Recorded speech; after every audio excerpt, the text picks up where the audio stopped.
Ministria e Ekonomisë dhe Punës ka shpallur 2 thyrje publike të destinuara për industritë përpunuese me vlerë të përgjithshme prej 7 milion denarësh. Ministria e Ekonomisë dhe Punës Besar Durmishi, duke folur për këto thirrje, tha se përcaktimi i qeverisë është i qartë dhe se do të vazhdojnë mbështetja konkrete për kompanitë vendore me qëllim krijimin e kushteve për rritjen dhe modernizimin e tyre.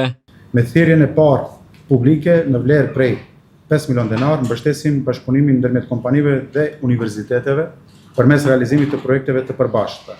Ministria mbulon 70% të shpenzimeve të dëshmuara deri në 500.000 denar për kërkues. Mjetet janë të destinuara për kërkime dhe zhvillim, inovacion, transferimin e njohurive dhe teknologjive, avancimin e proceseve të prodhimit dhe produkteve, ekonominë qarkulluese, transformimin e gjelbër dhe digital, si dhe për analiza profesionale, konsulenca dhe trajnime të specializuara. Thirrja e dytë publike me vlerë prej 2 milion denarësh sipas Durmishit do t'u ndahet kompanive që investojnë në ngritjen e standardeve dhe përgjegjësisë shoqërore. Edhe këtu mbështetja është deri në 70% të shpenzimeve të dëshmuara, përkatësisht deri në 200.000 denar për kërkues.